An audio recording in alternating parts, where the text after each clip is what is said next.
आप करें।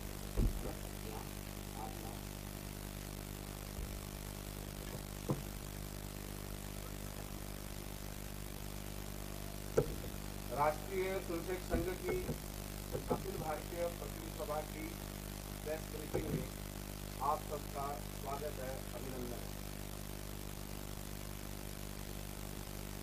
प्रारंभ में कुछ परिचय करवा रहा हूँ। आदरणीय श्री नरेंद्र जी ठाकुर बाईं ओर हैं। आप संघ के अखिल भारतीय सह प्रचार प्रमुख हैं। 1992 से आप संघ के प्रचारक हैं। आप हिमाचल से हैं। आपका केंद्र दिल्ली है। श्रीमान आलोक जी उनके बाईं ओर, आप अखिल भारतीय सह प्रचार प्रमुख हैं। 1988 से ही आप मेरठ से, उत्तर प्रदेश से संघ के प्रचारक निकले। आपका केंद्र रांची है।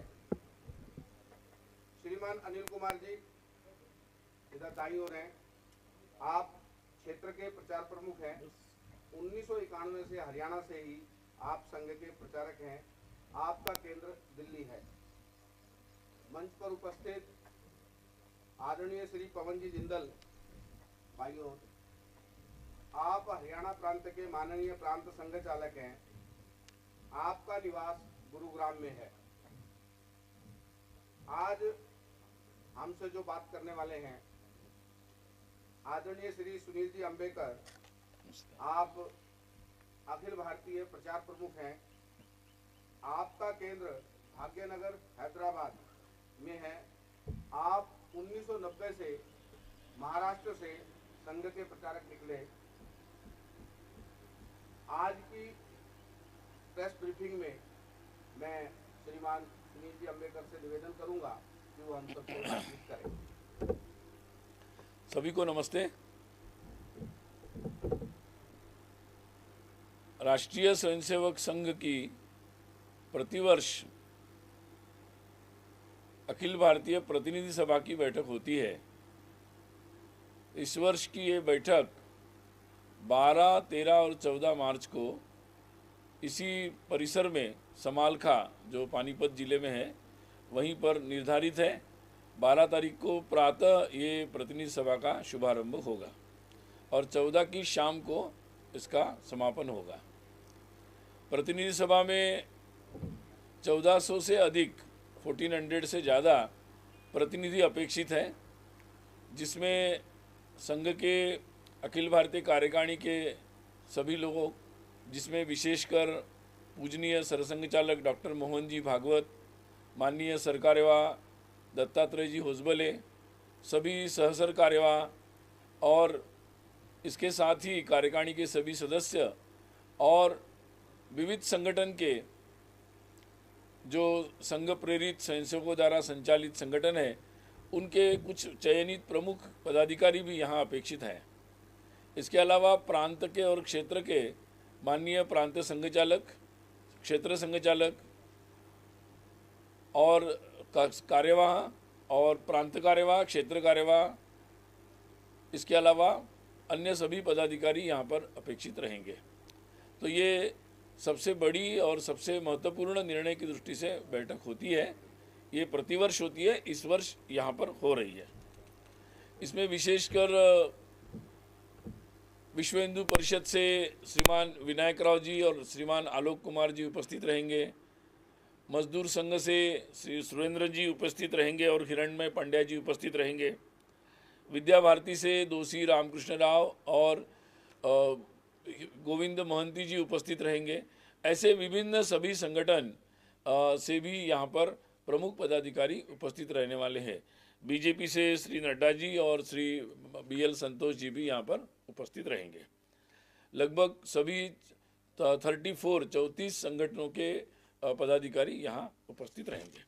विशेषकर 3 दिन के इस प्रमुख बैठक में संघ के कार्यस्थिति जो होती है, संघ की जो मूल शाखा होती है, उस शाखा के कार्य विस्तार और उसके संचालन के बारे में यहाँ समीक्षा वृत्त भी आएगा और समीक्षा भी होगी।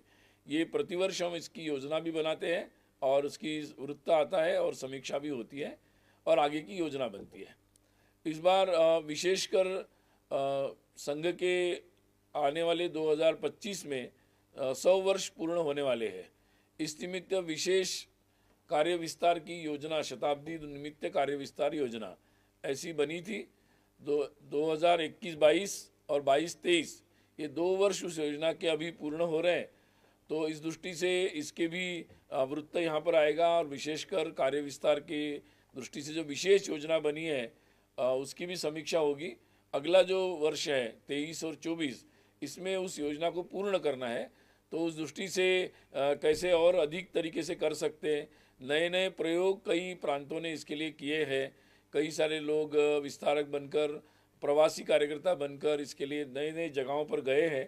तो नए लोगों से जुड़ना, उनको संघ कार्य के बारे में बताना, संघ कार्य से उनको जोड़ना, ये सारे अनुभव भी यहाँ पर सभी प्रतिनिधि आपस में एक दूसरे को अनुभव देंगे और उसके लाभ लेकर इस योजना को हर एक प्रांत आगे कैसे बढ़ा सकता है, इसके बारे में भी विचार विमर्श होगा। प्रतिवर्ष संघ के प्रशिक्षण का कार्य चलता है और प्राथमिक वर्ग, प्रथम वर्ष, द्वितीय वर्ष और तृतीय वर्ष, तो ये सभी वर्गों की योजना भी यहाँ पर अभी बन रही है और इसका निश्चित निवेदन भी यहाँ पर होगा। बाद में आपके पास पूरा उसका विवरण भी आपके सामने रखा जाएगा। प्रस्ताव भी होंगे इस कार्यकारिणी में। कल हमारे अखिल भारतीय कार्यकारी मंडल की बैठक यहाँ पर होगी 11 तारीख को। उसमें प्रस्तावों के बारे में चर्चा होगी और उसके बाद प्रतिनिधि सभा, अखिल भारतीय प्रतिनिधि सभा के सामने किन विषयों पर प्रस्ताव होना है उनको अनुमोदित किया जाएगा। तो उसकी भी आपको जानकारी बाद में दी जाएगी। वास्तविक रूप में जब भी सारे कार्यकर्ता एकत्रित आते हैं तो वर्तमान परिस्थिति के बारे में, उनके जो ज़मीन के अनुभव है उसके बारे में वो अपनी बातें यहाँ पर रखते हैं और उसकी समीक्षा भी यहाँ पर होती है। उनमें से भी जो कुछ मुद्दे होते हैं जिन पर आगे कुछ और कार्य होने चाहिए, इसके बारे में भी विचार विमर्श होता है। इस बार विशेषकर शाखा कार्य के बारे में कई जगहों पर यह आग्रह किया गया था कि शाखा वास्तव में सामाजिक परिवर्तन का केंद्र है और शाखा के जो स्वयंसेवक है वो अपने परिसर जो है, जिस परिसर के लिए वो शाखा लगती है, उसका सामाजिक अध्ययन करते हैं। तो ये विशेषकर ऐसा सामाजिक अध्ययन पुनः एक बार विशेष तौर पर पिछले वर्षों में किया गया। तो उसके आधार पर कई सारे कार्य भी शाखा ने अपने सामाजिक परिस्थिति को देखकर अपने अपने क्षेत्र में किए हैं। तो विशेषकर उसके बारे में भी यहाँ पर चर्चा होगी और जहाँ खास विशेषकर स्व आधारित कैसे हो सकता है, समरसता का वातावरण कैसे बन सकता है, स्वावलंबी बनने के लिए क्या क्या नए काम किए जा सकते हैं, जहाँ कहीं सेवा की ज़रूरत है वो कैसे किए जा सकते हैं, ऐसे कई सारे विषयों पर वो शाखा के जो कार्यकर्ता है वो अपने क्षेत्र में जब अध्ययन करते हैं तो उसके आधार पर वो ये नए नए उपक्रम अपने शाखा के अंतर्गत तय करते हैं। तो ये संघ की विशेष रूप पर ज़मीन पर कार्य करने की एक विधि है और जिससे शाखा अपने क्षेत्र में सामाजिक परिवर्तन का केंद्र बनती है। इस पर विशेषकर यहाँ पर कुछ विशेष वक्तव्य भी आएंगे। हम सभी जानते हैं कि हम हरियाणा में हैं और महर्षि दयानंद जी, उनके 200 वर्ष उनके, हम जानते हैं कि 12 फरवरी 1824 को उनका जन्म हुआ था। तो उस हिसाब से ये वर्ष जो है वो 200 वर्ष शताब्दी के मनाए जा रहे हैं, 200 वर्ष मनाए जा रहे हैं उनके जन्म के। तो उस निमित्त यहाँ पर वक्तव्य भी होगा और उसके बारे में कुछ योजनाएं भी बनेगी। साथ ही भगवान महावीर जी के निर्वाण महोत्सव ये मनाया जा रहा है। तो अभी आने वाला वर्ष जो होगा, यहाँ से प्रारंभ होगा, वो उनके निर्वाण का महोत्सव का वर्ष है। तो उस दृष्टि से भी यहाँ पर चर्चा होगी और उसके बारे में एक विशेष वक्तव्य भी आएगा और उसके बारे में कुछ योजना भी बनेगी।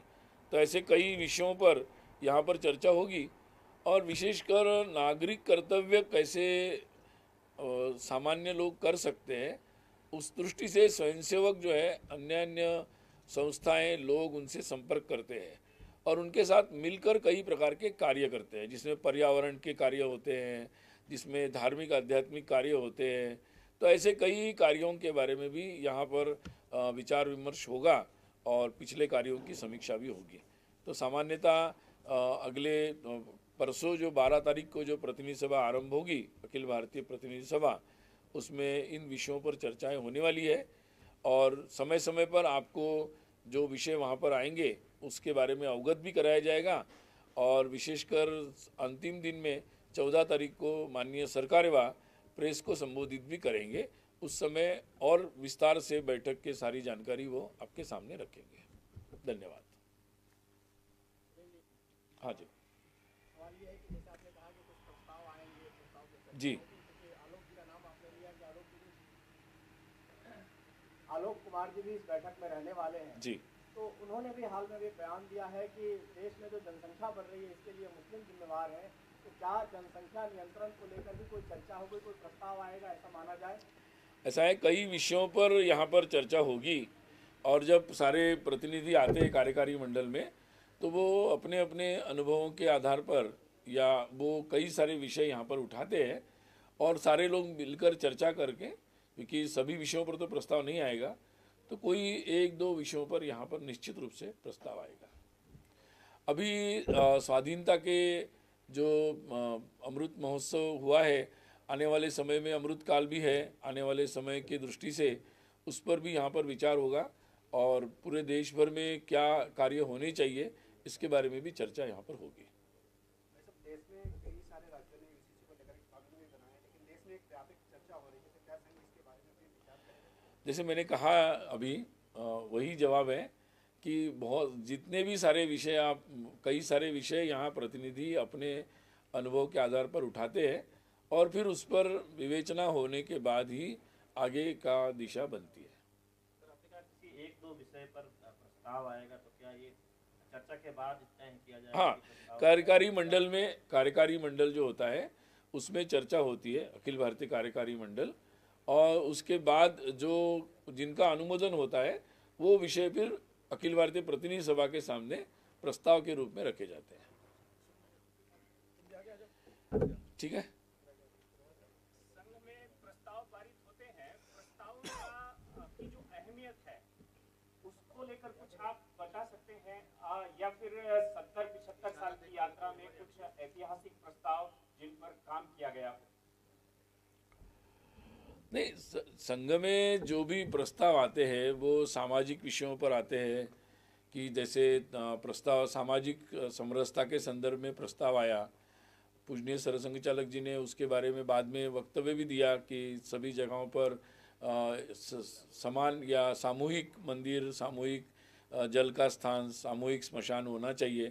तो ऐसे जो भी विषय प्रस्ताव में आते हैं, कभी वो राष्ट्रीय सुरक्षा के होते हैं, तो जो भी विषय आते हैं फिर सारे स्वयंसेवक मिलकर समाज के साथ जुड़कर जागरण के कार्य हाथ में लेते हैं और समाज के साथ मिलकर उनको उचित दिशा में ले जाने का प्रयास करते हैं। तो ऐसे कई सारे विषय हैं, मतलब कभी विस्तार से इस पर बात हो सकती है। ठीक है, धन्यवाद आपका।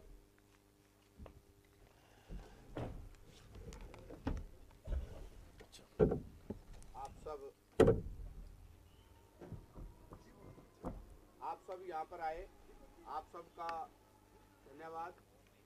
बाहर भोजन है,